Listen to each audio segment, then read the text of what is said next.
Okay, we have a look at question 10. Student tries to take measurement of current voltage to plot the IV characteristic graph of a diode. Right? They connect the diode to a circuit with a cell and a variable resistor as shown in figure 10.1.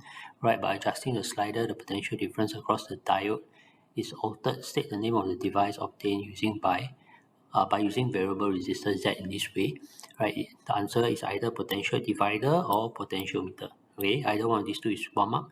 Okay, rheostat is not accepted. Okay, because rheostat is actually a device that is used to vary current. Okay, you can read more in page 331 of your textbook. All right, whereas in this case, I'm actually trying to vary potential difference. Right, so anyway, if we add an ammeter and voltmeter to the correct positions that allow the measurements for the IV characteristics of the graph to be taken, right, for this to be done, I need to figure out which components IV characteristics am I interested in. And that's again given in the question, right? So I'm interested in the IV characteristics of the diode, right? So if I'm interested in IV characteristics of the diode, the voltage, the voltmeter and the ammeter must be set up such that I only measure the current through this one and the voltage through this one. Right, in terms of voltage, I think most of you will not have a problem, right? My voltmeter should look something like that. Okay, so that settles my voltmeter, right? And where do I put my ammeter? All right, so here, you have to be careful where you put your ammeter, right? Because putting your ammeter here or here would be wrong. All right, even putting your ammeter here would be wrong. Right, the only place you should put your ammeter is here or here. And why is that so? Right, we can trace the current to figure this out. Right, so if I call the current running out of the battery to be I1, right, you can see that this current flows through this part, comes into here, all the way until here. Right, so this whole column here is actually I1. Right, it's the same current because there's only one path for the current to flow. However, at this point, I start to have a choice. I can flow through this slider, right, and I call this current I2, or I can flow down directly. All right, I call this I3. Right, so I3 is whatever is flowing from here downwards. Okay, I2 will flow through here. So you realize that the current through here is not the same as the current through here, and it's not the same as the current through here. Of course, when I2 and I3 come back down here, it sums back to I1.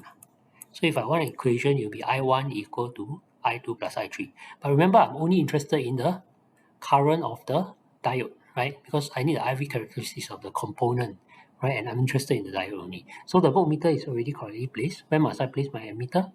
All right, it's either here, right? Sorry about the small ammeter, right? So you either put it here or you put it here, right? You can put it here also, it's correct. As long as you're measuring I2, right? My point is measure I2 and not I3 or I1, okay? So that's the essence of part B. Right, moving the IV characteristics of graphs obtained when current is greater than 42 milliampere, diode overheats and stop working. Right, use the figure to describe how current and resistance. Right, so I always try to underline the key things that the question is asking for. Right, so read the question carefully. Right, and this one is important as well. I only want 0 to 0.7. Okay, so I don't care about after 0.7. So I care about until this point only. Okay, so don't go and do extra work and discuss the behind part. Right, so how do I do this? All right, the current voltmeter, current of the diode, right, so it stays 0 until the potential difference increases to around 55.55. Right, so somewhere here. Some people may read 0.54, it's fine. Okay, I don't think that's a big deal. Right, so if you write this as 0.54 also can. Right, so current of the diode stays 0 until the potential difference increases to 0.55 or 0.54, right? And in this range, the resistance is infinite. Okay, please answer the question. I think if you answer this question, some of you may forget to describe what happened to resistance because you didn't read the question properly. Right? Resistance is also important. Okay, after 0.55, the current starts to rise at an increasing rate. Right? So the curvature is something like that until here. Right? Causing the resistance to reduce quickly until 0.7. Right? So again, I describe current and resistance separately. Note that, again, I stress, when we talk about resistance, nothing to do with gradient of the graph. Alright, if I really want to check the resistance value, very simple. If I want the resistance here, I take 0.7 divided by 20. Nothing to do with gradient. Okay. Again, if I want the resistance here, I take 0.66, which is this value here, right, divided by 10. Alright, so I can straight away compare the resistance and see what happened to the resistance. Okay, can? So do note that if you look at a graph shape from here to like that, alright, you need to know how to break the graph up, right? So I'll describe this part first, the horizontal line, before I discuss this part, which is some sort of a curve, okay? Right. Okay, we'll talk about how to calculate the maximum electrical power that can be applied to the diode. Okay, give your answers to an appropriate number of significant figures. Right here, we need to understand that electrical power normally is calculated by P equal IV. Right, so I want to find the highest I and highest V, right, to get maximum power. Right, so you look at the graph like that. The highest I and the highest V will be this point. All right, so this point over here.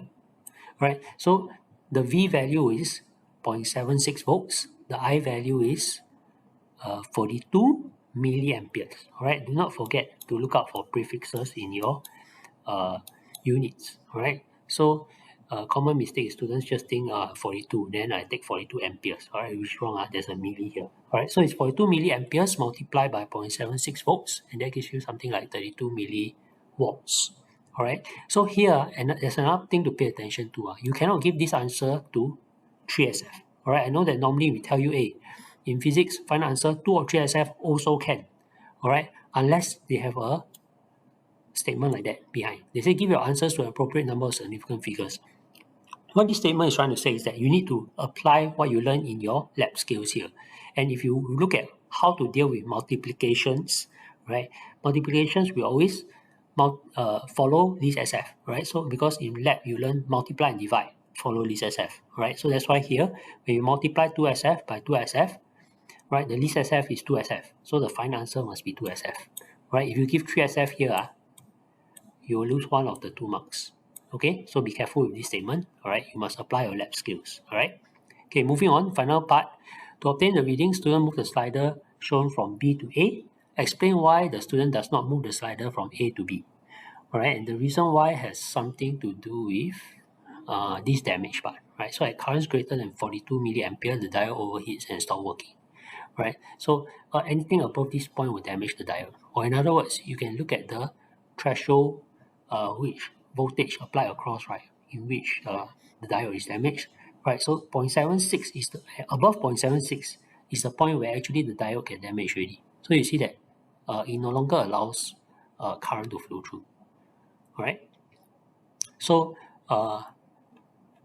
if I look at this, all right, if I start the slider over at A, all right, I will get maximum voltage across this diode, which is possibly 1.5 volt. All right. So if you get if you start at A and you get 1.5 volt, you can see that that's already above the threshold of 0.76, right? Whereby that's my maximum current. So I'll get too much current and damage my diode because I'll start somewhere here along the scale, which is clearly a flat line, right? So this maybe this 1.5 volt. All right. So if you start at A, you damage the diode before you take any measurement. Then when you pull back across here, you will not be able to get this graph anymore because the diode is already damaged. Right? Therefore, you need to start at B. Right? Why? Because if you start at B, then the diode will get 0 volts or 0 current. Right? So at this, you'll start at this point, which means that it won't be damaged. And as you move up, the voltage get higher and higher, and I'm able to capture this slope. All right? So that's the essence of the final answer.